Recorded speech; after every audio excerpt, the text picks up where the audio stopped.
행정처장님께 질문 드리겠습니다. 예. 첫 번째 질문은 위증죄가 검찰의 직접 수사 대상이 맞는지 이것에 대한 견해를 좀 여쭙고자 하는 것입니다. 검찰청법은 그 검찰의 직접 수사 대상을 6대 범죄에서 2대 범죄로 줄여놨습니다. 그런데 윤석열 정부가 출범하고 한동훈 법무부 장관이 검찰청법 그 시행령에서 경제범죄, 부패범죄 뒤에 등자가 붙어 있다는 이유로 위증죄를 검찰의 직접 수사 대상에 포함을 시켜놨습니다. 그런데 우리 법률가라면 또 일반인 상식으로 생각하자면은 등자가 뒤에 붙었다고 할지라도 어떤 경제범죄, 부패범죄의 부류에 속하는 것이어야 하지 아무거나 붙어서는 안 되는 거 아니겠습니까? 근데 위증죄가 경제범죄나 부패범죄에 해당할 수 있는 것입니까? 예.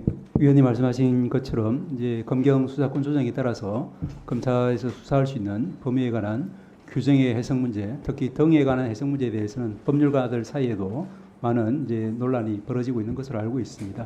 저희들도 그런 사건이 앞으로 아마 사건이 될 것 같기 때문에 사건화되면은 적절하게 판단하도록 해보겠습니다. 그 6대 범죄 당시에도 위증죄는 검찰의 독자적인 수사 대상으로 포함이 안 돼 있었습니다. 그런데 2개로 줄여놨더니 오히려 수사 범위를 확대했다고 한다면 이것은 논리로도 맞지 않고 입법의 정신을 무시하는 것 아니겠습니까? 어떠십니까? 생각하시는 바? 예, 말씀드린 바와 같이 아마도 이제 그것이 이제 규정된 이제 그 열거된 범죄 만으로 한정하지 않고 등이라고 하는 그 의미를 붙인 취지가 무엇인지 이런 저희들이 말하는 이제 그 직접성이나 관련성이나 이런 이제 법리 또 그것이 이제 의미하는 바가 무엇인지 등에 관해서 여러 가지 해석적인 지금 논란이 벌어지고 있는 것으로 알고 있습니다.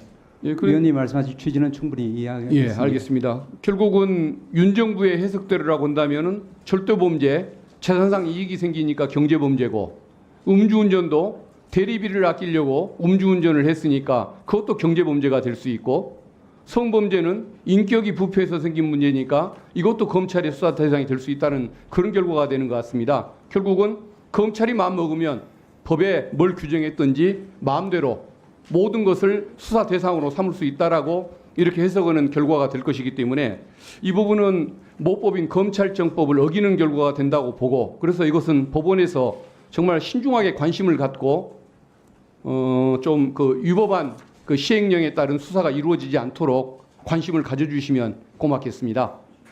예, 저희들이 그걸 판단하게 되면은 입법의 취지 등을 잘 살펴서 판단하게 될 것으로 저는 믿습니다. 예, 믿겠습니다. 그다음에 이제 두 번째는 압수수색 그 영장 발부율이 너무 높다는 이 현상, 예. 여기에 대해서 좀 말씀을 드리고자 합니다.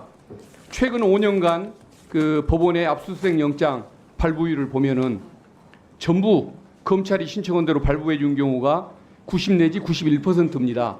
그리고 일부 기각하고 일부 발부해 준 경우가 약 8%입니다. 결국은 거의 99% 수준 발부를 해준 것이고 완전하게 기각한 것은 1%밖에 되지 않습니다. 그렇다고 한다면 영장 제도라는 것이 과연 의미가 있나 싶을 정도인데 이 통계에 대해서 처장님 어떻게 생각하십니까? 예, 위원님 말씀에 저희들 공감하는 바가 많습니다. 잘 아시다시피 특히 전자정보의 압수수색 관련해서는 그는 개인 정보에 대해서 특히 개인의 모든 사생활이 다 국가 권력 하에 들어가는 중차대한 문제이기 때문에 최근 들어서 이제 그 대법원에서도 일련의 판례들을 통해서 거기에 대해서는 엄격하게 발부가 되어야 되고 또 해석이 되어야 된다 이런 이제 기조를 유지를 하고 있습니다. 그래서 말씀하신 것처럼 이 자료를 보고 저희들도 왜 그렇게 이제 저희들이 생각하는 또 일선 법관들이 생각하는 이런 이제 전자정보에 대한 압수수색의 어떤 엄중성, 신중성 하고는 조금 다른 수치인 것 같아서 저희 다시 한번 좀 살펴봤습니다. 그랬더니 이제 이게 그 보이스피싱이나 중고거래 사기 등과 같이 다수 피해자가 있는 그런 범죄에 있어서는 금융계좌 추적용 압수수색 영장이 필수적으로 발부될 수밖에 없습니다. 그것은 이제 서민 범죄이기 때문에 그래서 그런 범죄를 제외하고 왜냐 그 부분은 뭐 당연히 압수수색 영장이 발부돼야 되는 부분이기 때문에 그 부분을 제외하면은 이제 2013년도 이제 그 89.6%에서 2023년도에는 84.1%로 발부율이 감소되는 것을 확인할 수 있었습니다. 아마 위원님한테 자료가 제공된 것으로 알고 있습니다만 그렇다고 하면은 이것이 이제 저희들 구속영장 발부율하고도 크게 차이가 나지 않는 범위이기 때문에 저희들이 이제 지금 현재 시행하고 있는 압수수색 영장의 신중한 심사 그리고 발부 이것하고 크게 궤를 벗어나지는 않는 것으로 보입니다. 다만 말씀하신 취지대로 이런 부분에 대해서는 저희들이 조금 더 신중하게 검토할 수 있도록 이렇게 널리 공지하도록 하겠습니다. 알겠습니다. 그리고 뭐 현안 뭐 사건들 중에 보면은 재판이 진행 중인 상태에서 검사가 변호사 같이 대등 당사자로서 재판을 진행하고 있는 변호사를 위증교사죄로 압수수색을 했던 사례가 있습니다. 변호사 사무실, 가정집, 차까지 압수수색하게끔 그런 영장을 발부해주는 법원의 그 태도, 그게 맞는지 저는 참 궁금합니다.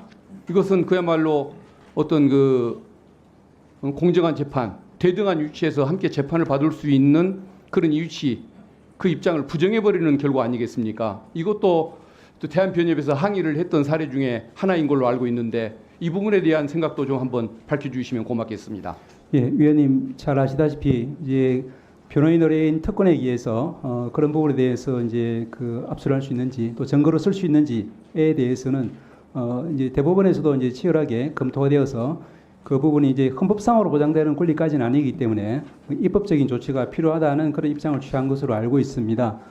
다만 이제 이런 부분이 결국에는 이제 변호인의 어떤 이제 피고인의 방어권 이제 조력이라든지 이런 부분에 대해서 좀 심각하게 침해하는 면이 있기 때문에 최근 여기에 대해서 입법도 발의된 것으로 알고 있습니다. 입법 발의와 관련해서 저희들이 의견을 드릴 때 저희들도 신중하게 검토를 해서 의견을 드리도록 하겠습니다. 1분만 더 주시면 감사하겠습니다. 네, 그러세요. 예. 그 사전 심사제, 예. 실질 심사제 뭐 좋습니다만은 그 전에라도 저는 심사를 좀 강화하는 노력이 필요하지 않을까 그 생각합니다. 한번 좀 법원에서 노력을 많이 해주시면 고맙겠습니다. 예, 열심히 노력하도록 하겠습니다. 그리고 또 하나는 그 우리 10년간 장기 재판 사태가 너무 그냥 악화되어 왔지 않습니까? 예. 그래도 다행인 것은 그 대법원장님 취임하시면서 그리고 또 우리 처장님 1월달에 취임하시면서 이 장기 재판 이 문제에 대해서 문제점을 심각하게 지적을 했고 또 일선 법원장님들도 재판에 나서면서 조금 개선하려는 의지를 보이신 것은 참 다행이라고 생각하는데 그 이후에 지금 금년 상황이 어떻게 돼가는지 한번 설명 좀 해주시면 좋겠습니다. 예. 조금 저도 이 부분이 이제 다시 한번 지난번에 모든 위원님들께서 저희들이 이제 오늘 오셨던 대법원장님 모시고 국민들을 위해서 진정으로 저희들이 다시 설 수 있는 사법부가 되기 위해서 꼭 필요했던 법관 정원의 전제 조건이었던 법적 영역의 어떤 오픈 완화 이런 부분에 대해서 여러 위원님들께서 한결같이 지지를 해주신 데 대해서 정말 다시 한번 감사 말씀을 드립니다. 그 부분이 결국에는 우리가 신속하고 공정한 충실한 재판을 통해서 국민들에게 돌려드려야 된다는 그런 깊은 사명감을 가지고 있습니다. 제가 이제 말씀드린 부분에 대해서 저도 좀 이제 깊이 고민을 봤는데 위원장님께서 좀 허락하시면은 제가 조금 말씀하신 부분에 대한 답변을 좀 드려도 되겠습니까? 네, 네 하세요. 예. 다행스럽게 올해 이제 지금까지 이제 수치를 보면은 작년 동기간의 수치에 비해서 장기미제 처리 건수라든지 장기미제율이라든지 하는 수치가 굉장히 좋아지고 있습니다. 저희들이 조만간 이런 부분에 대해서는 당당하게 말씀드릴 수 있을 것 같습니다. 그래서 다시 한번 짚어봤습니다. 재판지연이 원인이 무엇이고 또 이제 해결책이 무엇인지를 갖다가 이제 정확하게 파악해야만 우리가 이제 다시 한번 그런 이제 우를 범하지 않을 수 있기 때문입니다. 지연의 원인을 제가 한번 살펴봤습니다. 첫째는 이제 지속적인 사건 수가 눈에 계속 들어오고 있습니다. 그리고 사건 난이도는 이제 계속 이제 올라가고 있는데 그에 비해서 10년째 저희 법관 수가 그대로 묶인 상태입니다. 그 부분이 가장 큰 문제로 보입니다. 두 번째, 기존에는 이제 재판장 2년 하면은 또 이제 배석 판사는 1년 하면은 상호납이 변경됨으로써 그때마다 해마다 이제 재판이 중간에 사실상 중단이 되는 이런 일 때문에 이제 당사자들이나 변호사들 입장에서는 이제 그때마다 새로운 판사한테 새롭게 또 설명해야 되는 그런 문제점이 결국에는 이제 국민들을 위한 재판이 아니라 법관들의 어떤 다양한 경험을 위한 재판이 아니냐 이런 비판까지 들을 정도였습니다.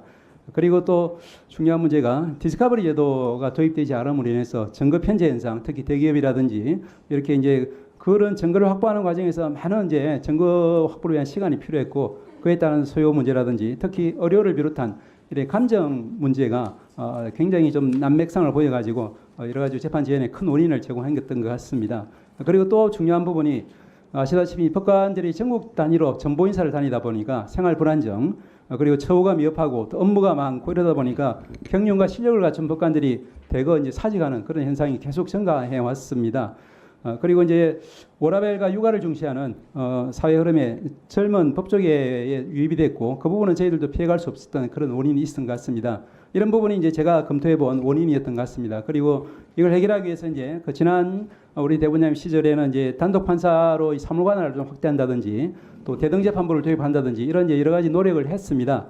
그렇지만 그런 부분이 이제 주요 이제 충분하지 못했기 때문에 계속 재판 지연 사태로 이어져 왔던 것 같고 저희 대법원장님 오시고 나서 저희들이 자체적으로 이제 대처하기로는 첫째는 말씀드린 것처럼 이제 2년 1년에서 3년 2년으로 사무분담을 이제 증가하는 것으로 변경을 했습니다. 앞으로는 저희들이 이제 한 법원에 있을 동안에는 한 재판부에 근무하는 그런 부분이 언젠가는 와야 된다라는 생각을 하고 있습니다.